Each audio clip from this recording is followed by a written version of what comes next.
تو کچھ باتیں خود رسول کریم علیہ السلام نے اپنے لیے پسند کی اور ان چیزوں کا اپنے لیے خود محبوب نے اظہار فرمایا۔ ہمارے ہاں یہ ہوتا ہے کہ بعض اوقات بعض لوگ بعض چیزوں کو بیان کرتے ہیں، جیسے ابھی مولانا نے میرے لیے کچھ لفظ کہہ دیے، احتیاط کرنی چاہیے، احتیاط میں بہتری ہے، اور من دانم کے من دانم، بس اللہ تعالیٰ حق پہ قائم رکھے، ایمان کی موت دے اور قیامت کی رسوائی سے محفوظ فرمائے۔ میرے بھائی، ہم کچھ چیزیں اپنے لیے بڑا اعزاز سمجھ کے نہیں بیان کرتے۔ ایک لفظ کتاب و سنت میں ہمیں ملتا ہے تحدیث نعمت، کہ بطور اعزاز کے تحدیث نعمت کے انسان کچھ چیزوں کو بیان کرتا ہے کہ میں اللہ کے فضل سے میں رب کا بندہ ہوں۔ یہ تحدیث نعمت ہے۔ اللہ کا کروڑ ہا شکر ہے کہ میں رسول کریم کا غلام ہوں۔ یہ تحدیث نعمت ہے۔ یہ جو تحدیث نعمت ہوتی ہے، اس میں انسان کچھ چیزوں کو اپنے لیے اعزاز سمجھ کے بیان کرتا ہے۔ جیسے کسی آدمی کا تعلق ہے کسی دینی تعارف کے ساتھ، تو وہ شخص کہتا ہے اللہ کا شکر ہے اس نے خدمت دین کی توفیق دی ہے۔ تو یہ بعض چیزیں بندہ اپنے لیے اعزاز جانتا ہے، شوق سے بیان کرتا ہے۔ اور اچھا، کچھ لوگ ایسے ہوتے ہیں جو ڈر کے بعض چیزیں بیان کرتے ہیں۔ مولانا ابو نور صاحب کوٹل بھی رحمۃ اللہ علیہ فرمایا کرتے تھے کہ میرے والد صاحب نے مجھے کہا تھا کہ پتر اسی مولوی ہاں، پڑھن پڑھان دا کام کرنے، اس گل نو پریشانی نال نہیں بیان کرنا۔ تو کچھ لوگ کہتے ہیں وہ مینوں مولوی نہ سمجھی۔ وہ کہنے لگے تسی سانو سمجھیا جے بھئی اسی ہیں وہاں، نہیں کوئی اس میں شرم والی بات ہے؟ یہ کوئی پریشانی ہے اس میں؟ بڑے بڑے بزرگوں کے اعلیٰ حضرت فاضل بریلوی رحمۃ اللہ علیہ تک بڑے بڑے بزرگوں کے نام کے ساتھ یہ لفظ استعمال ہوتا رہا۔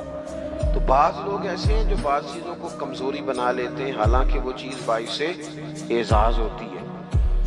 تو نبی پاک علیہ السلام نے بھی کچھ چیزوں کو ہمیں خود بتایا کہ یہ میں اعزاز کے طور پر بیان کر رہا ہوں۔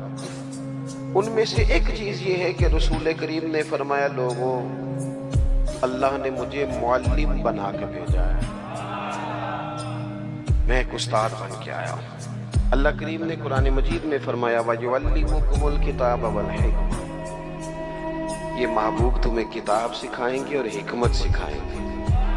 وَيُعَلِّمُكُم مَّا لَمْ تَكُونُوا تَعْلَمُونَ، اور جو تم نہیں جانتے تھے وہ میرے رسول تمہیں سکھا دیں۔ تو حضور ایک معلم بن کر، ایک استاد بن کر آئے۔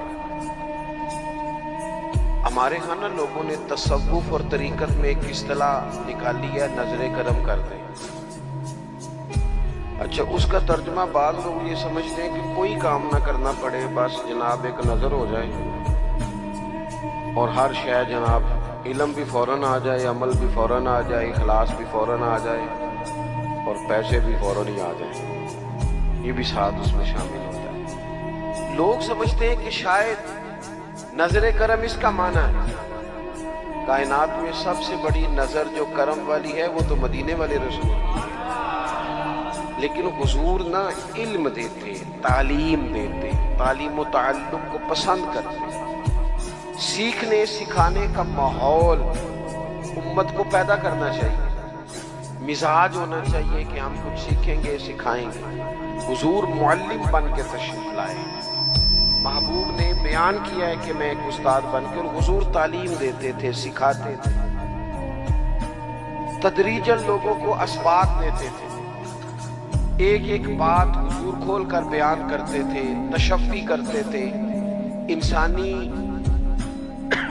ضرورت کے مطابق انسان کی تعمیر کے لیے حضور ارشادات بیان کرتے ہیں۔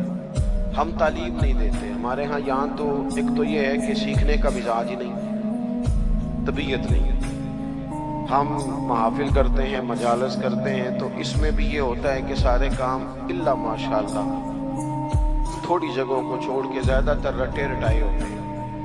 یعنی نقیب محفل کی ذمہ داری ہے کہ جو بھی نعت خانات پڑھ کے جائے اس نے کہنا ہے بڑے اچھے انداز میں پڑھ رہے تھے، یہ اس بیچارے کی ذمہ داری یہی کہنا ہے اس نے ہر جگہ۔ اور اگر رات کو 1 بجے بھی تقریر کا ٹائم دینے لگا ہے تو پھر بھی اس نے یہی کہنا ہے اب میں بلا تاخیر اجازت دیتا ہوں، تو چلو گھنٹہ اور تاخیر کر لو۔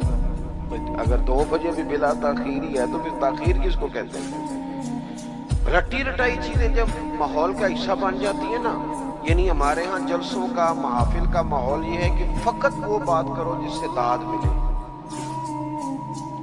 بلکہ بعض جگہ تو داد کا مسئلہ ہوتا ہے، بعض جگہ داد اور امداد دونوں کا مسئلہ ہوتا ہے کہ داد ملے اور کچھ امداد۔ بات وہ کرو جس پر نہ لوگ، تو پھر جب اس طرح کا مزاج بن جائے نا، فقط واہ واہ کا، فقط بلے بلے کا، فقط نعرے کے مزاج کا۔ مجھے اللہ کے فضل سے ڈھیر سارے شعر آتے ہیں، شعر میرا ذوق ہے، لیکن شعر ہے ذوق، اصل قرآن و سنت ہی ہے۔ اب ہمارے ہاں یہ ہوتا ہے کہ آپ کر لیں یاد اور لگوا لیں نعرہ، سارا دن نعرے لگواتے رہے۔ حضور نے تعلیم و تعلم کی بات کی، سیکھنے سکھانے کی۔ محبوب کریم صلی اللہ تعالی علیہ وسلم لوگوں کے سامنے علم کی روشنی پھیلاتے، حضور سکھاتے، اور اس طرح سکھاتے کہ بات بیٹھ جاتی، ذہن سازی کرتے لوگوں۔ اور ایک اور بات، بعض لوگ لوگوں کی انا جگا دیتے ہیں، انا، وہ اس طرح کی بات کرتے ہیں کہ سامنے والا جلال میں آ جائے، رد عمل ظاہر کرے۔ محبوب انا نہیں جگاتے تھے، حضور ضمیر جگاتے تھے، سامنے والا احساس پیدا ہو جاتا تھا کہ یار یہ جو بات کہی جا رہی ہے یہ درست ہے۔ حضور دیکھیں نا، ایک شخص آیا ہے، اس نے آتے ہی حضور کی بارگاہ میں ایسی بات کی ہے کہ جو درست نہیں تھی، لوگوں نے اس کی بات کو ناگوار محسوس کیا۔ اس نے آتے ہی کہا کہ